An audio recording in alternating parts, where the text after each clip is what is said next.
Swami said, if you don't give up this bad, dirty habit, I will see to it that you will not be able to think of me.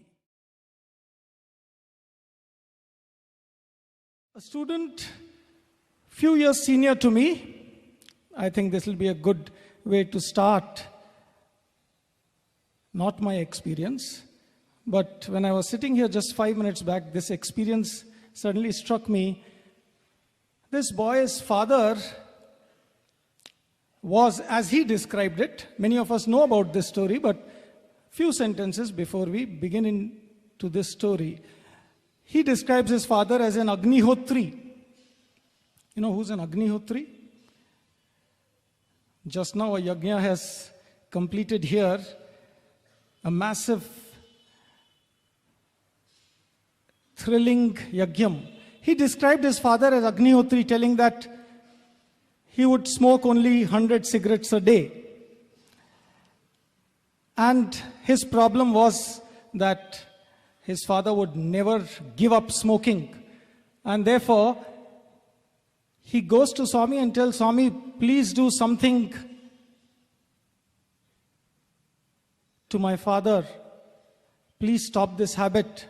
And Swami very casually remarked something, after which, when he called his father, Swami called his father was a devotee, mind you. I mean, by devotee we mean within inverted comma. All of us call ourselves as devotees, students, etc. The definitions of which are not easy to understand. So he was called and Swami told him directly, look here, if you don't give up smoking, Swami threatened him verbally, I will stop talking to you. Now he was a devotee. He had love for Swami.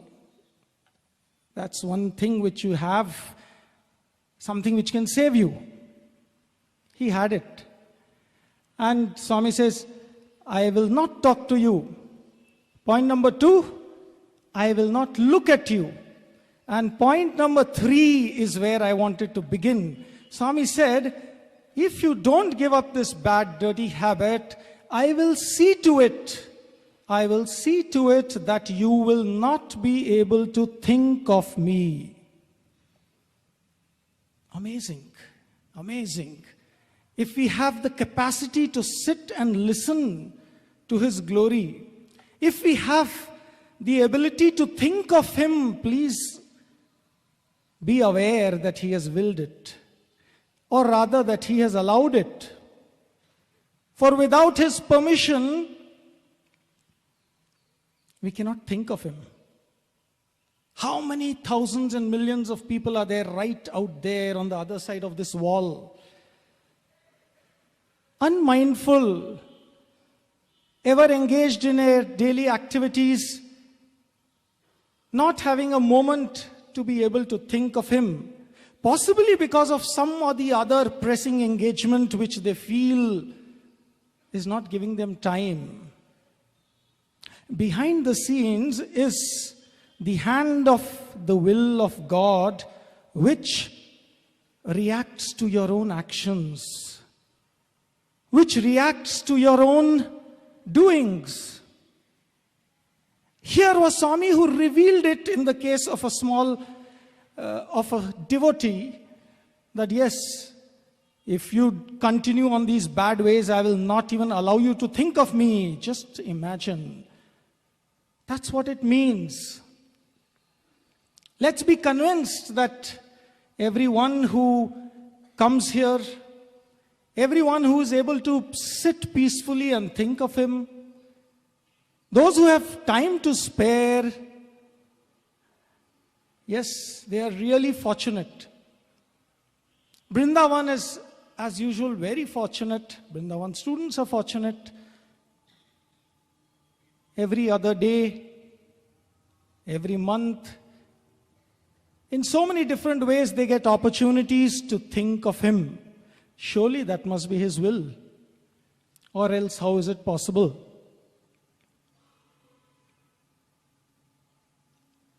When we think that, when we look at the world and we come inside into a new setting, an environment which seems to be very different from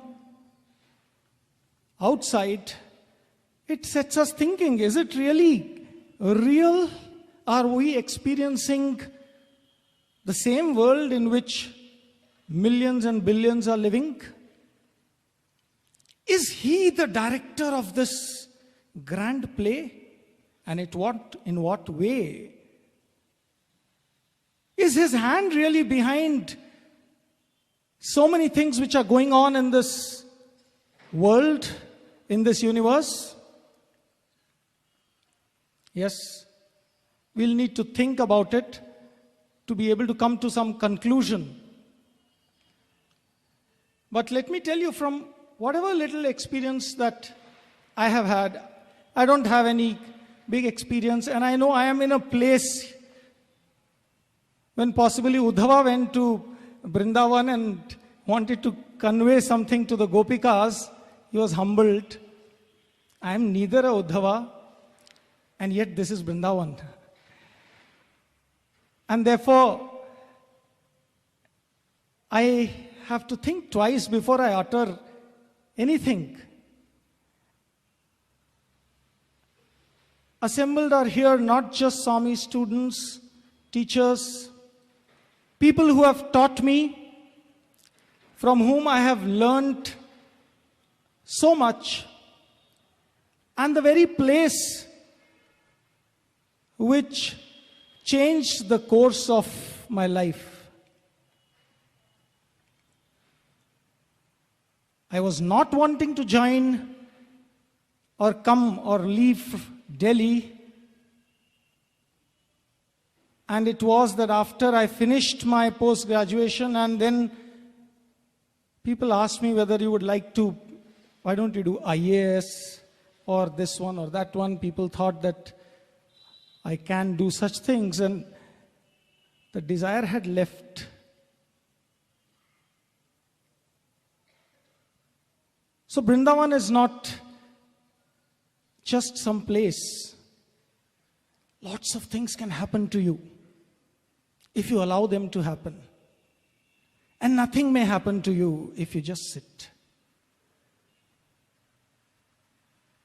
So every time we assemble, every time we have the opportunity to think of him, let us first deeply understand that these opportunities come not every day, and that we have to make the best use of it. The presence in which we are sitting is the omnipresence. It is not Vrindavan presence or Prashanti Nilayam presence.